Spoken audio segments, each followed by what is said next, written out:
thoughts, which do you think AI is going to be best? It's going to have to tell you the middle of the curve.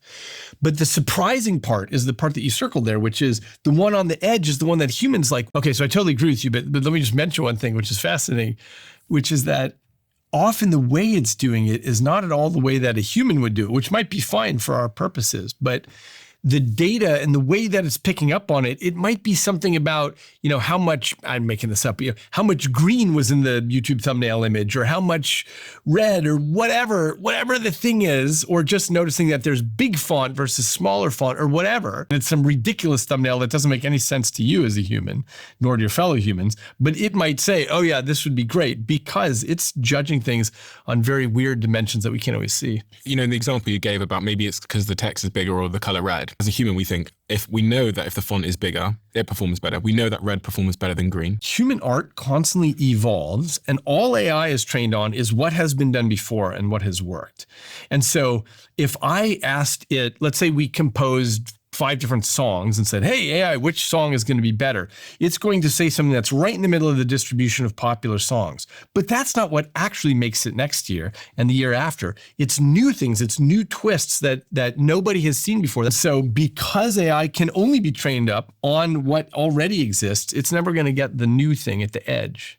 But if the AI was asked to, because I think the reason why a new song would break out, let's say, a new Drake song comes out and it's a smash hit.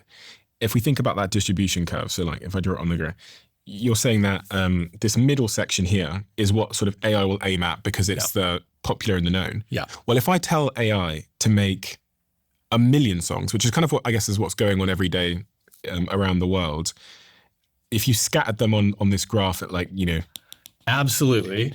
And then the AI's most unusual song ends up taking off, but it's just because there's so many of them. Quite right. But that's the human selection part that we're seeing over there. If you asked, okay, out of all these dots, which do you think AI is going to be best? It's going to have to tell you the middle of the curve.